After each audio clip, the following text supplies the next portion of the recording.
Vous n'êtes pas tombé dans le piège du gouvernement qui cherche à diviser les organisations syndicales, à diviser les salariés, entre les jeunes, les vieux, entre le public et le privé, entre les salariés et les usagers. Vous avez compris que quand le gouvernement part d'un régime plus juste, c'est en réalité un régime qui aggrave les inégalités qu'il vous propose. Pour les femmes comme pour les hommes, pour les anciens comme pour les futurs retraités. Quand il nous parle d'un minimum de 1 200 € brut de retraite, cela ne concernera que ceux qui auront travaillé au moins 43 ans avec au minimum le SMIC toute sa vie. Pour les autres, pour les petits boulots, si vous avez des périodes de chômage, de maladie, des temps partiels, ce sera bien moins. Le gouvernement ment pour tenter de justifier sa réforme. Le premier mensonge, c'est une urgence d'équilibre budgétaire en s'appuyant sur le rapport du corps qu'il annonce, dans le pire des cas, 12 milliards de déficit, ce qui correspond à 3% du budget des retraites. Le président du corps lui-même a étrié les arguments du gouvernement en disant, je le cite, les dépenses des retraites sont globalement stabilisées et même à très long terme, elles diminuent. Deuxième mensonge, cette réforme est nécessaire en termes de justice. Justice pour qui? Pour les jeunes qui ont commencé avant 20 ans et qui seront obligés de cotiser 44 ans, voire plus, avant d'avoir le droit à la retraite. Justice pour qui? Pour les femmes qui, de l'aveu même d'un ministre, seront pénalisées et devront travailler plus que les hommes. Justice pour qui? Pour tous, alors qu'à terme, ce sera 2 ans de plus au travail et 2 ans de moins à la retraite. Le troisième mensonge, nous ne serions pas assez d'actifs par rapport aux retraités, étant passés de 3,8 en 97 à 1,7 actifs par retraité aujourd'hui. Sauf qu'ils ne mettent pas en face les richesses produites. Un actif d'aujourd'hui crée 3 fois plus de richesses, sans compter que la France a le 2e taux de productivité horaire au monde. C'est une loi de régression sociale pour tous. Il est nécessaire de la combattre. Condamner les salariés à 2 ans ferme est un scandale. Cette réforme, en passant de 62 ans à 64 ans, ce sont 9000 salariés par an qui vont décéder avant d'être en retraite. Ce gouvernement, au nom du travail, se veut être le fossoyeur des travailleurs. Leur devise pourrait devenir « qu'importe que l'homme meure, pourvu que le travail continue ». Oui, bien sûr, qu'il est possible d'améliorer les retraites, d'obtenir le retour à la retraite à 60 ans et avant pour les travaux pénibles. Oui, il est possible de refuser toute retraite en dessous du SMIC. Cela s'appelle la répartition des richesses, mais c'est contraire à la logique du projet du gouvernement. Ne les laissons pas faire, ne les laissons pas nous diviser. Ils ne s'attendaient pas à une telle résistance. L'opinion a bien compris que ceux qui luttent aujourd'hui ne se battent pas que pour eux, mais pour la retraite de tous les salariés du pays, pour leurs enfants, leurs petits-enfants, leurs mères, leurs pères, leurs grands-parents. Oui, nous avons raison de défendre tous les régimes de retraite, et les régimes spéciaux doivent être un modèle qu'il faut atteindre pour tous. C'est Borne et son gouvernement qui nous obligent à faire grève et à manifester pour refuser la retraite, que la retraite soit l'antichambre de la mort. Ce sont eux qui nous obligent à perdre du salaire pour gagner 2 ans de vie en retraite. Les preneurs d'otages ne sont pas les manifestants, ni les grévistes, mais le gouvernement et leur minorité parlementaire. Ne nous trompons pas, notre combat est unitaire, intergénérationnel et féministe. Il s'oppose à toute idée de racisme et d'exclusion. La CGT se réjouit du large front syndical. C'est le nombre et notre détermination qui nous feront gagner. Oui, nous savons que la grève coûte cher, mais ce n'est rien par rapport au recul de 2 ans de vie. Nous vous appelons tous, dans l'unité, à rester mobilisés, à tenir des assemblées générales et à préparer et décider de la grève. C'est en l'élargissant et en la généralisant que nous les ferons plier et que nous sauverons notre avenir. Tous ensemble, la lutte continue. au nom de l'Union départementale Force ouvrière. Mes chers camarades, à nouveau, ce 31 janvier, nous sommes en nombre extrêmement nombreux, en grève et en manifestation. 11 000 au Puy, des millions dans toute la France. Les oiseaux de mauvais augure qui pariaient sur un essoufflement ou une résignation des salariés en sont pour leurs frais. Et pourtant, la Première ministre, Elisabeth Borne, ose affirmer que les 64 ans ne sont pas négociables. Ça tombe bien. Nous ne voulons pas les négocier. Non. Ce que nous exigeons avec toutes les organisations syndicales, c'est le retrait pur et simple de la réforme. Alors, nous continuerons tant que ce projet injuste, cruel, n'aura pas fini aux oubliettes de l'histoire, comme nous avons envoyé aux oubliettes la retraite à points en 2019 et le CPE en 2006. Oui, nous pouvons gagner. Oui, nous allons gagner. Les sondages donnent raison. Les sondages donnent 72% d'opposition à la réforme sur la retraite dans l'opinion, et cela commence à porter ses fruits. Le gouvernement perd les pédales. Il va jusqu'à violer les règles de confidentialité pour envoyer frauduleusement de la propagande sur les adresses mail personnelles des agents de la fonction publique. Et à l'Assemblée nationale, il n'est même pas certain d'avoir assez de députés pour voter sa réforme. Dans sa majorité, les rats commencent à quitter le navire. Nous tenons le bon bout, ne lâchons rien. Personne ne veut prendre 2 ans ferme. Personne ne veut une retraite encore minorée. Personne ne croit au mensonge du gouvernement. Les retraités qui sont là en nombre aujourd'hui l'ont compris. Ils savent que cette réforme ne bloquera pas la dégradation de leur pouvoir d'achat face à la hausse des prix vertigineuse. Les jeunes l'ont compris aussi. Eux non plus ne veulent pas du travail sans fin. Ils sont là, au puits, du lycée Simone Veil, du lycée Rocharneau, et ils expliquent qu'ils ne battront pas en retraite, et ils ont raison.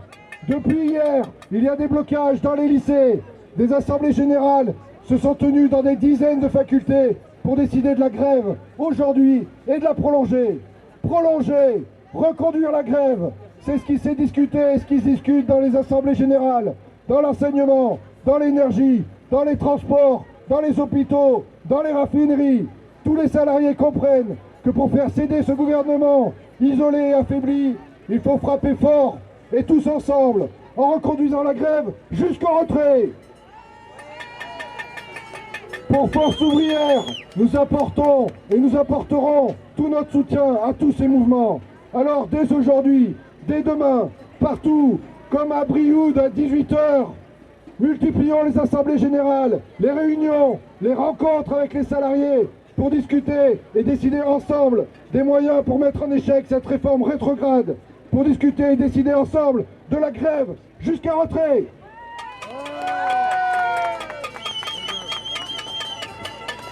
Alors, le gouvernement a décrété l'urgence à réformer les retraites. Mais nul n'est dupe de ces mensonges. Comme pour l'hôpital, la poste, l'école, l'énergie ou les transports. Comme pour la sécurité sociale ou les salaires.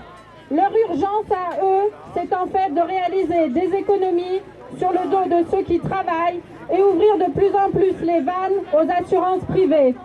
Le pouvoir veut économiser des milliards sur notre dos et poursuivre l'engraissement des puissances d'argent. Il veut privilégier des fonds de pension, BlackRock, Malakoff Médéric ou autres AXA. La France se targue d'être la 7e puissance mondiale, mais l'essentiel des richesses produites est en réalité capté par les patrons et les actionnaires parmi les mieux rétribués de la planète. Car au pays de Rousseau et du contrat social, en 2022, les entreprises cotées en bourse ont reçu 157 milliards d'aides publiques et reversé 80 milliards d'euros à leurs actionnaires.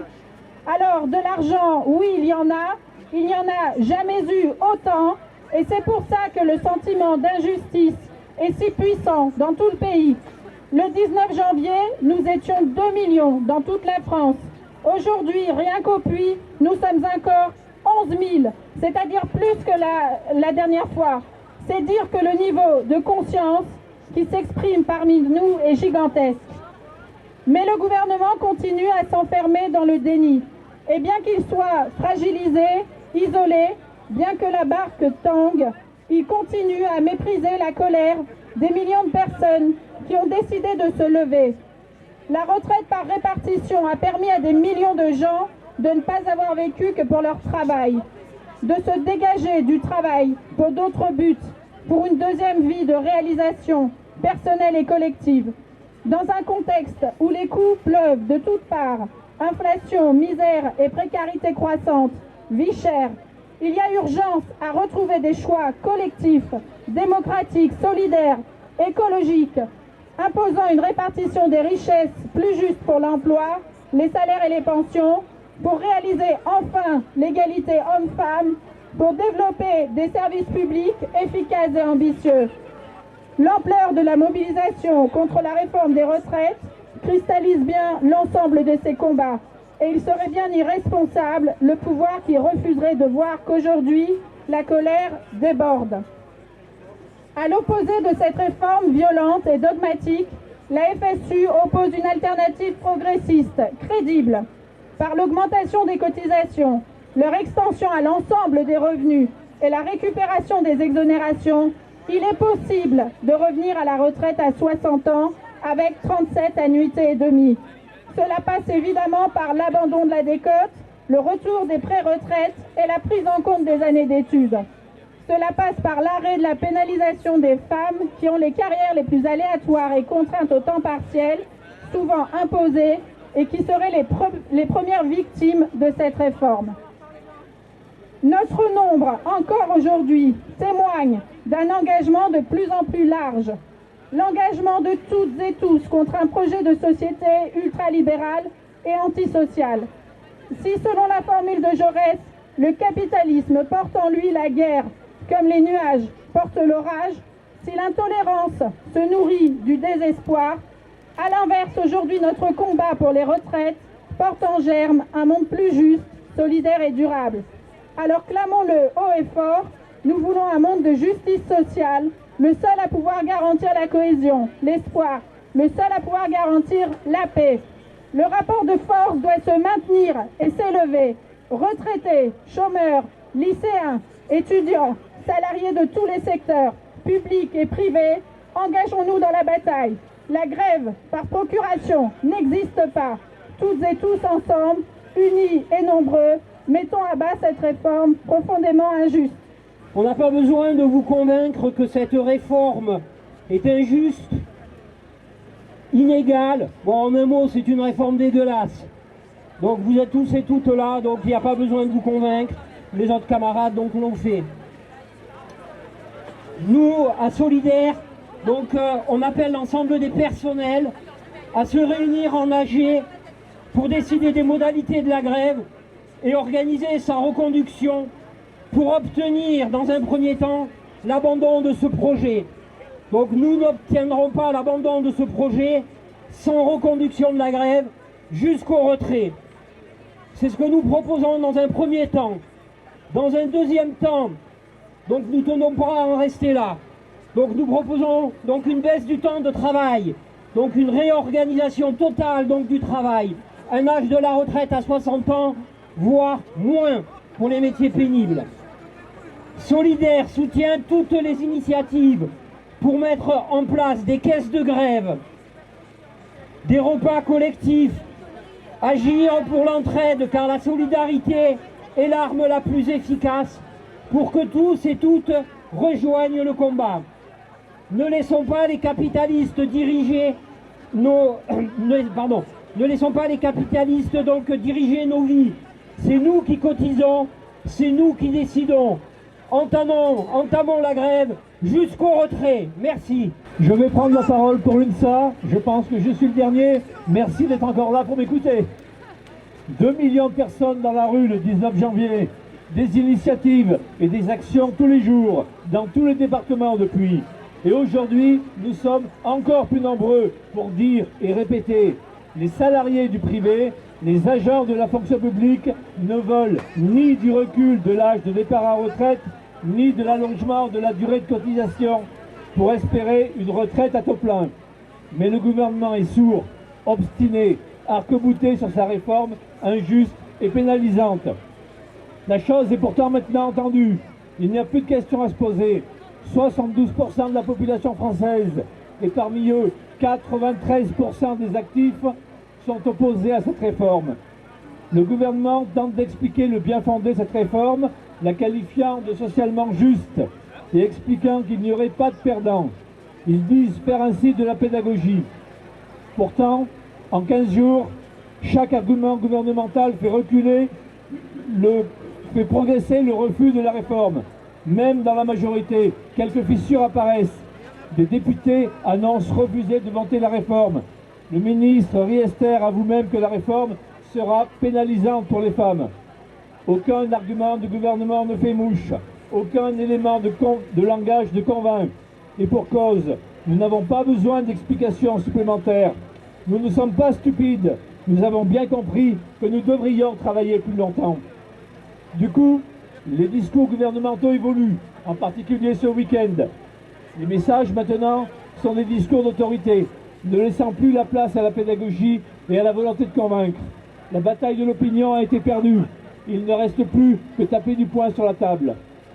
Ainsi, la Première ministre en a remis une couche dès samedi, en annonçant « les 64 ans ne sont pas négociables », afin de montrer qu'elle est droite dans ses bottes et qu'elle ne cédera rien à personne. Alors oui, Madame Borne, on vous le dit très fort et tous ensemble, pour nous non plus, les 64 ans ne sont pas négociables. Les 64 ans, c'est toujours non. Pour nous, c'est ni un jour, ni un mois, ni un an de plus. Et nous serions un peu stupides, ne voulant pas faire d'efforts pour comprendre la réforme, un peu feignants et paresseux, ne souhaitant que bordéliser le pays. Soyons sérieux, Monsieur Darmanin. Qui crispe aujourd'hui la société? Qui prend le risque du blocage avec un projet rejeté par l'immense partie de la population française? Qui est sourd à l'opinion du pays? Qui néglige et rejette ce que disent les Français? Le gouvernement parie sur notre lassitude et espère que, à l'usure, son projet puisse passer. Dans cette société française fatiguée, lassée des crises qui se succèdent, inquiète face à l'inflation et à sa perte de pouvoir d'achat, le gouvernement prend le risque d'affaiblir, de diviser, de fracturer, d'aggraver l'état de notre société. Ce n'est toujours pas raisonnable, Madame la Première ministre. Il faut maintenant arrêter les frais et retirer ce projet. Sinon, ne comptez pas sur notre lassitude. Tous ensemble, nous continuerons. Merci à tous.